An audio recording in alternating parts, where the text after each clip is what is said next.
गरीब की बारिश। शहर की कच्ची बस्ती में कालू रहा करता था। कालू के घर में उसकी पत्नी जानकी थी।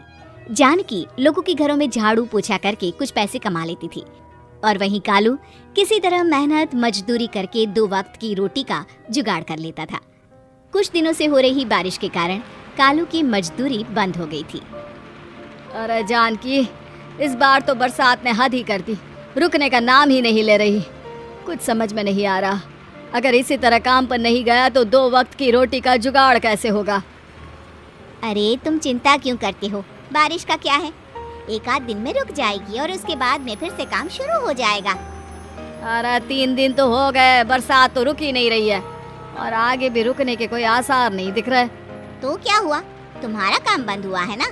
मैं तो अभी भी लोगों के घर झाड़ू पोछा करने जाती ही हूँ। मेरे पगार से कुछ दिन तो निकल ही जाएंगे। अरे घर का खर्चा तो हम किसी तरह चला लेंगे जानकी, लेकिन ये जो छत टपक रही है इसका क्या करेंगे। ये बात तो आपकी सही है। हमारी झोपड़ी अब काफी पुरानी हो चुकी है और इसके छप्पर में भी कई सारे छेद हो गए हैं। रात भर पानी टपकता रहता है। अरे मैं भी इसी बात से बहुत परेशान रहता हूँ, कहीं किसी दिन ज्यादा बारिश आ गई तो हमारी झोपड़ी टूटकर बिखर ना जाए। राम राम राम, ऐसी अशुभ बातें क्यों करते हो। अरे ऐसा कुछ नहीं होने वाला, ये झोपड़ी ही तो हमारा सब कुछ है। अगर यही नहीं रही तो हम जाएंगे कहाँ। ठीक है जानकी, जब तुम्हारी पगार मिल जाएगी तो कुछ पैसे बचाकर झोपड़ी के छप्पर की मरम्मत करवा लेंगे, शायद हमारी परेशानी कुछ कम हो जाए। ठीक है जी, अब ना ज्यादा परेशान मत हो। ये लो खाना खा लो और सो जाओ, सुबह मुझे भी जल्दी काम पर जाना है। जानकी और कालू अपनी झोपड़ी में सो गए। रात को अचानक से बहुत तेज बारिश शुरू हो गई। धीरे धीरे बारिश का पानी कालू की बस्ती में भरने लगा। पानी भरते भरते झोपड़ी के बाहर तक पहुंच गया था। सुबह के वक्त जब कालू और जानकी सोकर उठे, हे भगवान, ये क्या हो गया। बारिश का पानी तो हमारे घरों तक पहुंच चुका है। अब मैं काम पर कैसे जाऊंगी। रहने दो जानकी, तुम आज काम पर मत जाओ। ऐसे पानी से निकल कर जाओगी और बीमार पड़ गई तो लेने के देने पड़ जाएंगे। लेकिन अगर नहीं गई तो मालकिन लोग नाराज हो जाएंगे। आप जानते हैं ना, बड़ी मुश्किल से 1 दिन की छुट्टी भी नहीं देती है। अरे लेकिन जानकी, झोपड़ी के बाहर तो पूरी बस्ती में पानी भरा है, तुम जाओगी कैसे। जानकी जैसे तैसे करके काम पर चली जाती है, लेकिन अगले दिन फिर से बहुत ज्यादा बारिश होती है और बस्ती में ज्यादा पानी भर जाता है। आज तो मैं तुम्हें किसी भी तरह काम पर नहीं जाने दूंगा। अरे अगर तुम्हें कुछ हो गया तो क्या होगा। ठीक है, तुम ठीक ही कहते हो, आज नहीं जाती। अगर मालकिन नाराज हो गई तो मना लूंगी किसी तरह। अरे मनाने वाली क्या बात है, जब तुम बताओगी कि हमारी झोपड़ी में पानी भर गया है तो वो खुद ही समझ जाएंगे ना। अगले 2 दिन तक तेज बारिश होने की वजह से जानकी, कालू और आसपास की बस्ती में रहने वाले सभी लोगों के घरों में पानी भर जाता है, जिसकी वजह से जानकी काम पर नहीं जा पाती। और 3 दिन के बाद जैसे ही जानकी काम पर पहुंचती है, कहाँ थी तुम? पिछले 3 दिनों से काम पर क्यों नहीं आई?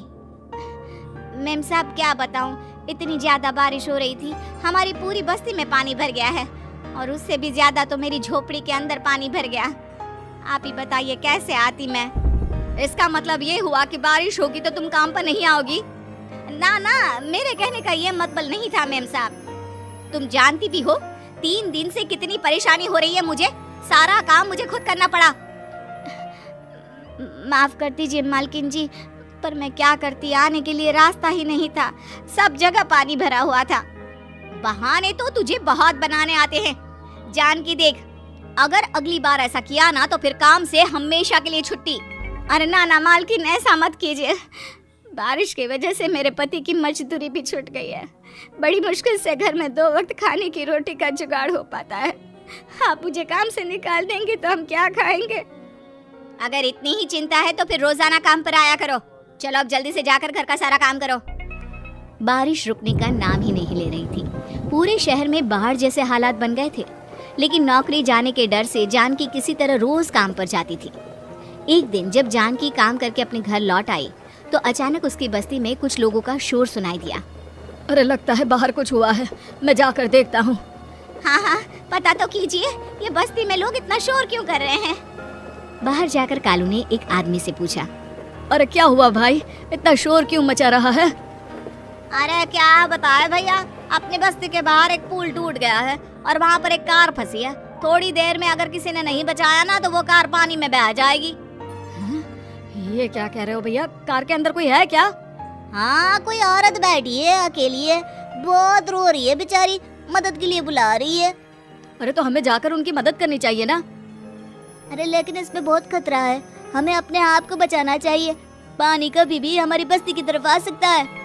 अरे तुम्हें नहीं चलना तो मत चलो, लेकिन मैं तो जाकर उस औरत की मदद जरूर करूंगा। कालू उस जगह पर पहुंचता है जहां वो औरत कार में फंसी हुई थी।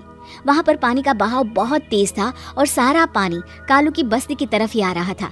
कालू ने एक बड़ी सी रस्सी को पेड़ से बांध दिया और दूसरे सिरे को कार की तरफ फेंक दिया और उस औरत को रस्सी के सहारे बाहर आने के लिए कहा। तभी वहां जानकी भी दौड़ती हुई आई। अरे ये तो मेरी मालकिन है, जिनके यहाँ मैं काम करने जाती हूँ।